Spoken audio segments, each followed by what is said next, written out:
നമസ്കാരം. Morning doctor. നമസ്കാരം മീര. നമസ്കാരം എവിടെയാ മീര ഉള്ളത്? സർ. എവിടെയാ കേൾക്കാനില്ല എവിടെയാ മീര ഉള്ളത്? സർ. വീട്ടില് എവിടെയാ വീട് എന്നല്ലേ ചോദിക്കുന്നത്? കുന്നംകുളം. കുന്നംകുളം. ഓക്കെ, പറയൂ. ഡോക്ടർ, എനിക്ക് കമ്പ്യൂട്ടർ ടെക്നോളജി നല്ല താല്പര്യമാണ്. IIT-ന്ന് ഡിഗ്രി എടുക്കണം എന്നാണ് ആഗ്രഹം. പക്ഷെ ഏത് സ്ട്രീം എടുക്കണ്ടേന്ന് കൺഫ്യൂഷൻ. കമ്പ്യൂട്ടർ ടെക്നോളജി ആണ് ഇഷ്ടമെങ്കിൽ കമ്പ്യൂട്ടർ ടെക്നോളജി പഠിക്കണം. ടെക്നോളജി ആണോ സയൻസ് ആണോ ഇഷ്ടം? ടെക്നോളജി റിലേറ്റഡ് എല്ലാം ഇഷ്ടമാണ്. ടെക്നോളജി ആണോ സയൻസ് ആണോ ഇഷ്ടം? സയൻസ്. കമ്പ്യൂട്ടർ സയൻസ് ഡിഫറെന്റ് ആണ്, കമ്പ്യൂട്ടർ ടെക്നോളജി ഡിഫറെന്റ് ആണ്. കമ്പ്യൂട്ടർ സയൻസ് ആണ് ഇഷ്ടം. ഓക്കെ. ടെക്നോളജി എന്ന് പറഞ്ഞാൽ കമ്പ്യൂട്ടർ ആർക്കിടെക്ചറും എങ്ങനെയാണ് കമ്പ്യൂട്ടർ മേക്കിംഗ്, എങ്ങനെയാണ് കമ്പ്യൂട്ടറിലുള്ള കണക്ഷൻസ് എങ്ങനെയാണ് നടക്കുന്നത്, ഇന്റർനെറ്റ് എങ്ങനെയാണ്. ഇന്റർനെറ്റ് ഒന്നും ഇല്ലാണ്ട് ഇപ്പൊ കമ്പ്യൂട്ടർ വർക്ക് ചെയ്യില്ലല്ലോ. ഹാർഡ്വെയർ എങ്ങനെയാണ് വർക്ക് ചെയ്യുന്നത്, ഈ പഠിക്കുന്നതൊക്കെ കമ്പ്യൂട്ടർ ടെക്നോളജിയാണ്. അത് കുറെ ഇലക്ട്രോണിക്സ് ഡിപ്പെൻഡന്റ് ആണ്. കമ്പ്യൂട്ടർ സയൻസ് എന്ന് പറയുന്നത് applications of computers. Computer application എന്ന് പറയുമ്പോൾ സോഫ്റ്റ്വെയർ എഴുതുന്നത്, നമ്മൾ എങ്ങനെയാ കമ്പ്യൂട്ടർ യൂസ് ചെയ്യുന്നത്, അതിനൊക്കെ മിക്കവാറും വരുന്നത് സോഫ്റ്റ്വെയർ പ്രോഗ്രാമിംഗ്. ഹാർഡ്വെയർ ലെവൽ അല്ല, സോഫ്റ്റ്വെയർ ലെവലാണ്. അപ്പൊ അത് ചെയ്യുമ്പോൾ കുറെ മാത്തമാറ്റിക്സ് ബേസ്ഡ് ആയിട്ടുള്ള നോളജാണ് വേണ്ടത്. കമ്പ്യൂട്ടർ ടെക്നോളജി ആണെങ്കിൽ ഫിസിക്സ് ബേസ്ഡ് ആയിട്ടുള്ള നോളജാണ് വേണ്ടത്. മാത്തമാറ്റിക്സ് എന്ന് പറയുമ്പോൾ മാത്തമാറ്റിക്സും സ്റ്റാറ്റിസ്റ്റിക്സും ഒക്കെ വരും. ഓക്കെ. അപ്പൊ ഇതിൽ ഏത് വിഷയമാണ് ഇഷ്ടം എന്ന് ചോദിച്ചു കഴിഞ്ഞാൽ ഏകദേശം ഏത് പാത്താണ് ഇഷ്ടം എന്നറിയാം. മാത്സ് ആണോ ഫിസിക്സ് ആണോ ഇഷ്ടം? മാത്സ് ആണ്. അപ്പൊ കമ്പ്യൂട്ടർ സയൻസ് ആണ്, ടെക്നോളജി അല്ല. പക്ഷെ ടെക്നോളജിയും കുറച്ച് പഠിക്കേണ്ടി വരും. ഓക്കെ. IIT നല്ലതാണ്. ഇപ്പൊ JEE എഴുതുക, IIT-യിൽ കിട്ടുക, കമ്പ്യൂട്ടർ സയൻസിൽ BTech മേടിക്കുക. അപ്പോൾ ഇന്ന് മുതൽ online open courses, MOOC, massive online open courses, edX, Coursera, Udemy, skill set, അങ്ങനെ കുറേ ഉണ്ട്. റിലേറ്റഡ് ആയിട്ടുള്ള സോഫ്റ്റ്വെയർസ് എത്ര പഠിക്കാൻ പറ്റുമോ അതൊക്കെ പഠിക്കാം. അത് റിലേറ്റഡ് ആയിട്ടുള്ള സബ്ജക്റ്റുമായിട്ട് എടുത്തിട്ട് പഠിച്ചാൽ മതി. ഇപ്പൊ പഠിക്കുന്ന വിഷയമായിട്ട് കമ്പ്യൂട്ടർ സയൻസ് പഠിക്കണ്ടല്ലോ. Maths, physics, chemistry, computer science ആണോ പഠിക്കുന്നത്? അതെ. ഓക്കെ. അപ്പോൾ അതാണ് വളരെ സ്ട്രെയിറ്റ് ഫോർവേഡ് ആയിട്ടുള്ള ഒരു ക്വസ്റ്റ്യൻ ആണ്, സ്ട്രെയിറ്റ് ഫോർവേഡ് ആൻസർ ആണ്. അതിൽ കൺഫ്യൂഷൻ ഒന്നുമില്ലല്ലോ നമുക്ക്. പിന്നെ വേറെന്താ ഉള്ളത്? വേറെന്താ ഇൻട്രസ്റ്റ്? ഡോക്ടർ, എനിക്ക് വലുതായിട്ട് പൈലറ്റ് ആവണമെന്നാണ്. പക്ഷെ അതിന് മുന്നേ കമ്പ്യൂട്ടർ സയൻസിനോട് താല്പര്യം ഉള്ളതുകൊണ്ട് അതിലൊരു ഡിഗ്രി എടുക്കണം. രണ്ടും രണ്ട് സെപ്പറേറ്റ് പാത്താണ്. ഇപ്പൊ പൈലറ്റിംഗ് ആണെങ്കിൽ മാത്സ്, ഫിസിക്സ്, കെമിസ്ട്രി, എല്ലാ job opportunities, entrance examination, interview, ടെസ്റ്റുകളിലൊക്കെ വരുന്നത് logical reasoning, analytical skill, mathematical ability, English comprehension, communication skill, ഇതൊക്കെ നന്നാവണം. ഇപ്പൊ കമ്പ്യൂട്ടർ സയൻസ് സയന്റിസ്റ്റ് ആവണമെങ്കിൽ, എവിടെയെങ്കിലും പ്രോഗ്രാമിംഗ് പോകണമെങ്കിൽ you are a excellent communicator ആവണമെന്നൊന്നുമില്ല.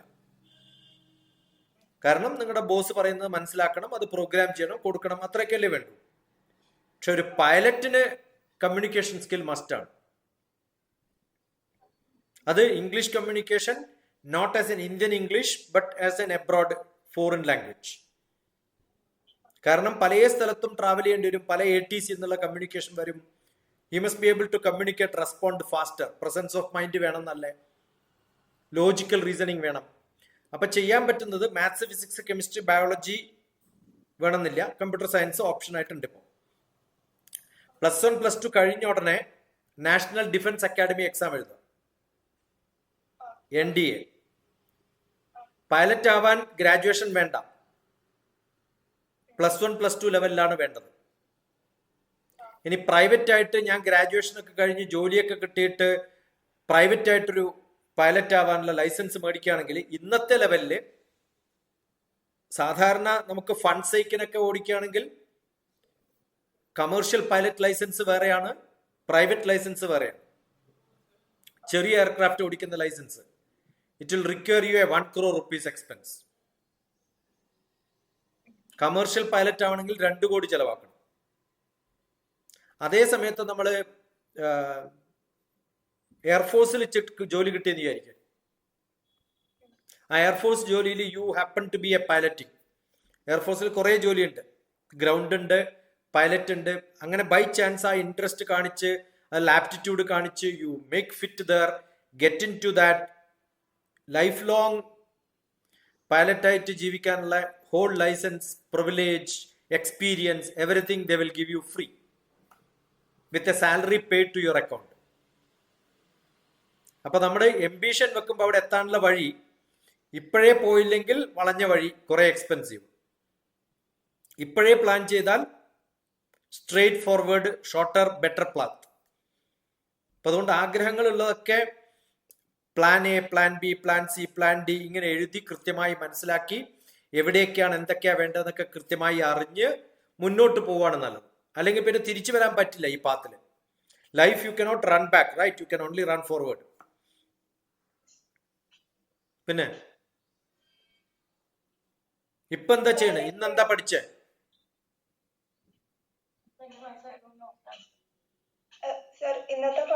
ഇന്നെന്താ പഠിച്ചത്? രാവിലെ മുതൽ എഴുന്നേറ്റ് ഇപ്പം 11:36 എന്താ ചെയ്തത്? ഡോക്ടർ കെമിസ്ട്രി പഠിച്ചു. അത് കഴിഞ്ഞിട്ട് ഡാൻസ് ക്ലാസ് ഉണ്ടായിരുന്നു. കെമിസ്ട്രിയിൽ എന്താ പഠിച്ചെന്ന്? Solutions chapter. അതെ, എന്താണെന്ന് പറയൂ. കുറച്ച് നോളജ് താ. എനിക്ക് കെമിസ്ട്രി അറിയാത്ത വിഷയം. Percentage compositions, weight by weight, volume by volume, mass by volume, percentage. ഇപ്പൊ ഈ പറഞ്ഞതിലൊന്നും കെമിസ്ട്രി ഇല്ല. കെമിസ്ട്രിയുടെ ഒരു വാക്ക് പോലും അതിനകത്ത് വന്നിട്ടില്ല. ശരിയാണോ അല്ലയോ? വോളിയം, റേഷ്യോ, പെർസെന്റേജ് ഇതൊക്കെ മാത്തമാറ്റിക്സ് ആണ്.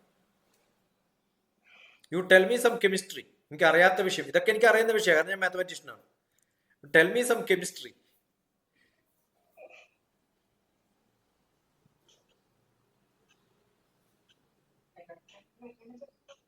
Types of solutions.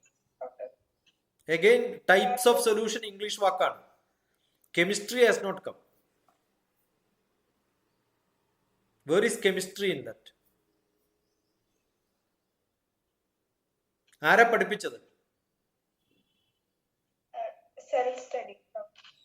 സെൽഫ് സ്റ്റഡിയാണ്. അപ്പൊ ഒരു കെമിസ്ട്രി പഠിക്കുമ്പോൾ ആദ്യം അറിയേണ്ടത് അതിൽ എന്തൊക്കെ വേർഡുകളാണ് കെമിസ്ട്രി ഉള്ളത്. ഉറപ്പായിട്ടും ഒരു എക്സാമ്പിൾ പറഞ്ഞിട്ടുണ്ടാവും. അതേതാ എക്സാമ്പിൾ?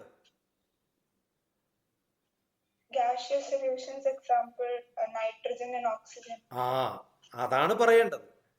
ഇപ്പൊ കെമിസ്ട്രി പറഞ്ഞു. മനസ്സിലായോ? നമ്മൾ ഒരാളുടെ നോളജ് അസസ് ചെയ്യുന്നത് how many technical words is using എന്നാണ്. അപ്പൊ ഓരോ ചാപ്റ്ററും പഠിക്കുമ്പോൾ അതിനകത്തുള്ള ടെക്നിക്കൽ ടേംസ് എഴുതി വെക്കുക.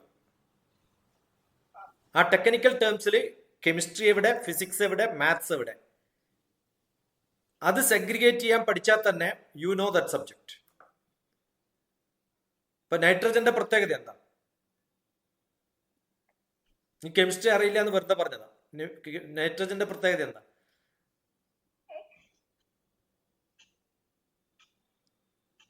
ആ വാക്ക് നൈട്രജൻ എന്ന് വരുമ്പോ ഉടനെ പോയിട്ട് പഠിക്കുക.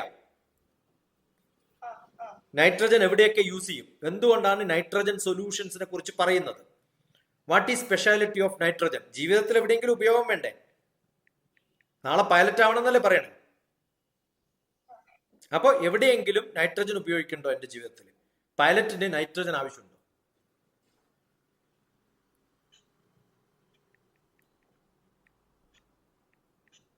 മനസ്സിലാവുണ്ടോ? അതറിയണം. അതാണ് നമ്മൾ കണ്ടുപിടിക്കേണ്ടത്. നമ്മൾ ഏറ്റവും നല്ല പൈലറ്റ് വേണ്ട സ്പേസിലേക്ക് പോകുന്ന സ്പേസ് റോക്കറ്റ് പോകുമ്പോൾ ഉപയോഗിക്കുന്ന എഞ്ചിന്റെ പേരെന്താണ്? Most difficult engine. ഇന്ത്യയിലൊക്കെ ജിയോ സ്റ്റേഷനറി സാറ്റലൈറ്റ് ഒക്കെ വിടുമ്പോൾ അതിനകത്ത് വിടുന്ന എഞ്ചിന് ഒരു സ്പെഷ്യൽ പേരുണ്ട്. ക്രയോജനിക് എഞ്ചിൻ കേട്ടിട്ടുണ്ടോ?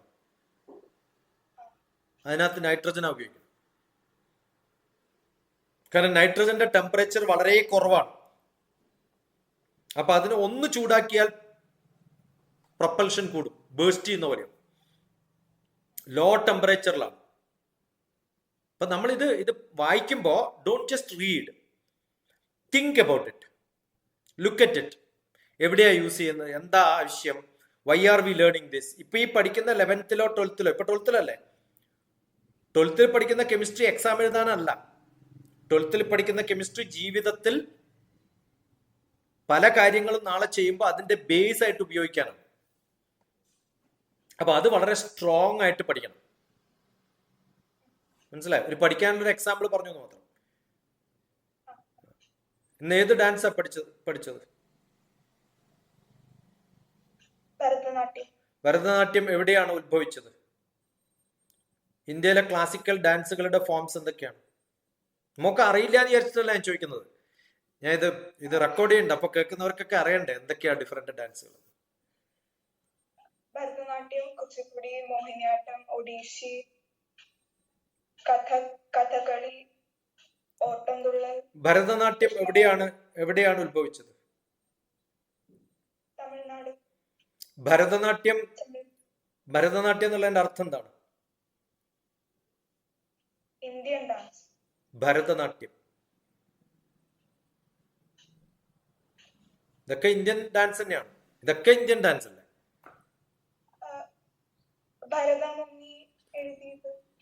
അത് ആരാ കളിക്കേണ്ടത്? ഭരതനാണോ കളിക്കേണ്ടത്, അല്ല ഭരതിയാണോ കളിക്കേണ്ടത്? ഗേൾസിന്റെ ആണോ ബോയ്സിന്റെ ആണോ? ആണോ? ഏത് പാട്ടാ പാടിയത് ഇതിനകത്ത്? അഷ്ടലക്ഷ്മി. അതാരാ പാടുന്നത്?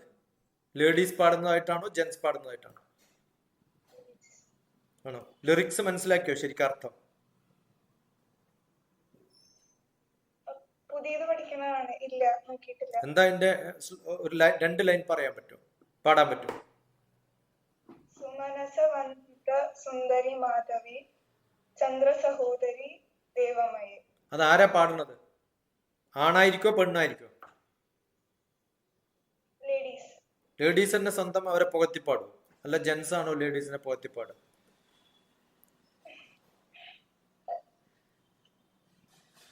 കേട്ടതില് ലേഡീസ് ആണ് പാടുന്നത്. അല്ല, പാടുന്നത് ലേഡീസ് ആയിരിക്കും, ഡാൻസിന് വേണ്ടി ഉപയോഗിക്കും. ശരിക്കത് എഴുതിയതും പാടിയതും ആരായിരിക്കും? അപ്പൊ ഇതൊക്കെ അറിയണം, അതിന്റെ context, who wrote, what is the meaning. Okay, അറിയണം, പഠിക്കാൻ ശ്രമിക്കണം. അറിയില്ലെങ്കിൽ 9502038875. ഓക്കെ.